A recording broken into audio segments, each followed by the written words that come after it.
Welcome guys, कैसे हो आप सब लोग। आई होप आप जो है अच्छे होंगे, उम्मीद करता हूँ बेहतर होंगे। तो आपका स्वागत करते हैं आपका एक और नई वीडियो में। तो आज हम जो है हिंदी के इंपॉर्टेंट क्वेश्चन डिस्कस करेंगे। तो नंबर ऑफ क्वेश्चन हमारे पास जो 30 है। तो प्लीज़ वीडियो को अंत तक जो देखना, चैनल को सब्सक्राइब करना। तो बेसिक आज जो है हम जो है यहाँ से आपका जो एक नंबर पक्का करेंगे। यहाँ से एक या दो क्वेश्चन यहाँ से आपको देखने एग्जाम को जरूर मिलेंगे, ठीक है।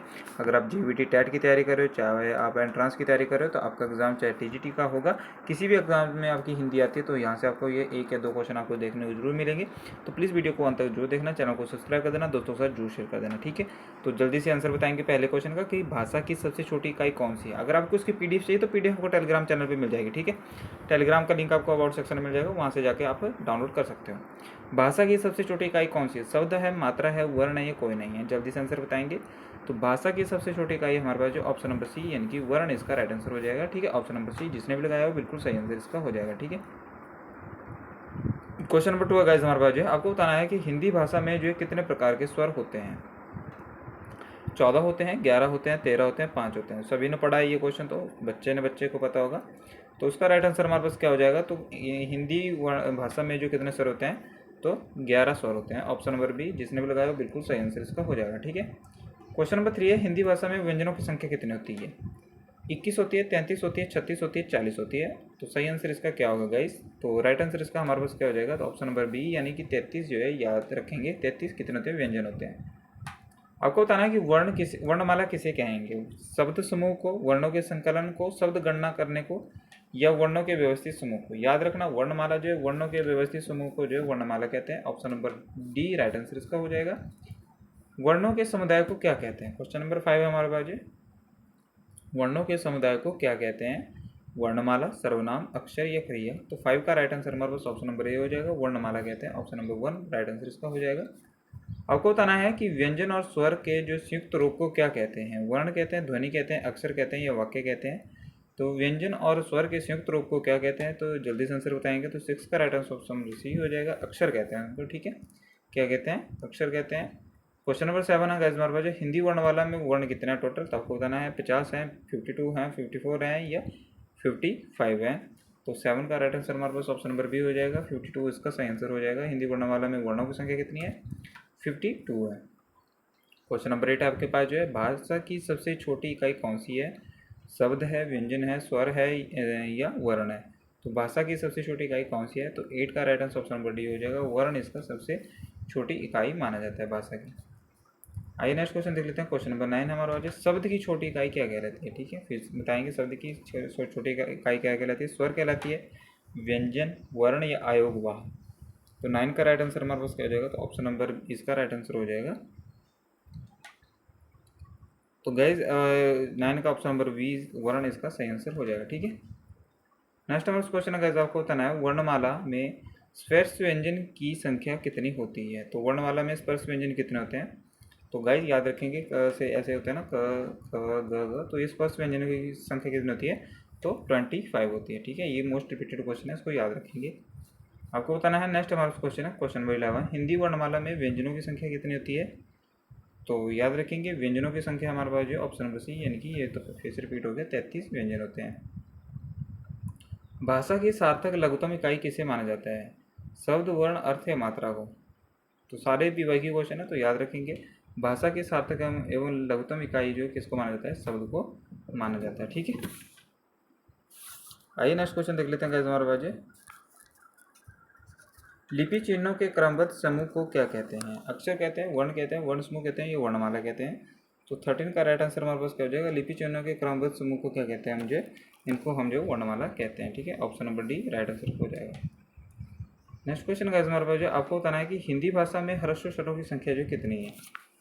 14 का राइट आंसर हमारे पास क्या हो जाएगा। तो ह्रस्व स्वर जो हमारे पास कितने हैं। तो ऑप्शन नंबर बी यानी कि ह्रस्व स्वरों की संख्या जो 4 है, ठीक है। आपको पता होना चाहिए ह्रस्व स्वर कितने हैं, प्लुत स्वर कितने हैं, ठीक है। दीर्घ स्वर कितने हैं, ऐसे आपको पता होना चाहिए। निम्न में से दीर्घ स्वर कितने। लो क्वेश्चन आगे फिर से, तो दीर्घ स्वर कौन सा है इसमें जल्दी से बताएंगे। तो 15 का राइट आंसर हमारे पास क्या हो जाएगा। तो दीर्घ स्वर है जिनमें जो है ह्रस्व स्वर से बोलने में ज़्यादा समय लगता है, तो उनको जो है दीर्घ स्वर कहते हैं। तो आ इसका सही आंसर हो जाएगा, ठीक है। नेक्स्ट क्वेश्चन आपको बताना है, निम्न में से दीर्घ स्वर हैं, तो इसमें से फिर से आपको दीर्घ स्वर बताना है, इसमें से कौन सा दीर्घ स्वर होगा।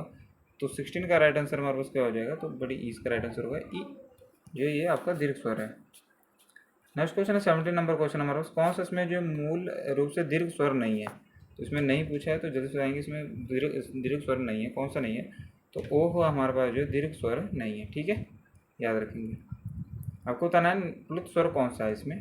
क्वेश्चन नंबर 18 हमारे पास प्लुत स्वर आपसे पूछा हुआ है, तो प्लुत स्वर कौन सा होगा, तो प्लुत स्वर हमारे पास ओम हो जाएगा, option number A right answer हो जाएगा, ठीक है। नेक्स्ट क्वेश्चन है जो क्वेश्चन नंबर 19 हमारे पास, हिंदी स्वरों को वर्गीकरण जब जीव के भाग के आधार पर किया जाता है, तो आपको बताना निम्नलिखित में से कौन सा भेद इसके अंतर्गत नहीं आता। तो अग्र स्वर भी आता है, मध्य स्वर भी आता है, पश्च स्वर भी आता है, विवृत स्वर इसमें जो है 19 का right answer option number D होगा, विवृत स्वर इसमें नहीं आता, ठीक है। क्वेश्चन नंबर नेक्स्ट हमारा जो है, निम्नलिखित में से कौन सा जो संयुक्त स्वर नहीं है, आपको बताना संयुक्त स्वर कौन सा नहीं है, ए या उ या औ, तो कौन सा इसमें नहीं है, तो ऑप्शन नंबर सी सही आंसर इसका हो जाएगा। संयुक्त स्वर इसमें जो है कौन सा नहीं है, उ इसमें जो है संयुक्त स्वर नहीं है, ठीक है। क्वेश्चन नंबर 22 हमारे पास जो इसमें से आपको बताना है कौन सा स्वर जो है कंठ तालव्य के माध्यम से बोला जाता है, ठीक है, कंठ और तालु के उससे बोला जाता है, तो कौन सा है जल्दी से बताएंगे, ई आ या औ या ए, तो जल्दी से बताएंगे राइट आंसर 22 का ऑप्शन नंबर डी हो जाएगा। ए जो कंठ तालव्य की सहायता से बोला जाता है, ए और, ठीक है, दोनों ए, ये कंठ तालव्य की सहायता से बोले जाते हैं, ठीक है। क्वेश्चन नंबर 23 हमारे पास जो ये फिर से वो क्वेश्चन आ गया, तो ए किससे बोले जाते हैं, तो कंठ जमा तालव्य की सहायता से बोले जाते हैं, ठीक है, किसकी सहायता से, कंठ और तालव्य की सहायता से बोले जाते हैं। आपको बताना है ए का उच्चारण स्थान का नाम क्या है, तो ये क्वेश्चन फिर से रिपीट हो चुका है, तो 25 का राइट आंसर हमारे पास ऑप्शन नंबर डी हो जाएगा, कंठ तालव्य। नेक्स्ट हमारा क्वेश्चन है, स्वर किसका भेद है, संधि का है, समास का है, वर्ण का है, ये लिंग का, ये इंपॉर्टेंट क्वेश्चन है। तो स्वर जो है ये वर्ण का भेद है, ठीक है, किसका वर्ण का भेद है, याद रखेंगे। नेक्स्ट हमारा क्वेश्चन है, जे ओ या औ किस प्रकार का वर्ण है, तालव्य, मूर्धन्य, दंतोष्ठ या ये कंठोष्ठ है, तो 30 का राइट आंसर आपको बताना है, तो याद रखेंगे ये किसकी सहायता से बोले जाते हैं, तो कंठोष्ठ की सहायता से बोले जाते हैं, ठीक है। किस वर्ण का उच्चारण स्थान जो है कंठ और तालव्य है, तालु है, तो ये तो मैंने अभी आपको बताया, तो ए का इसका राइट आंसर हो जाएगा 31 का डी, ठीक है।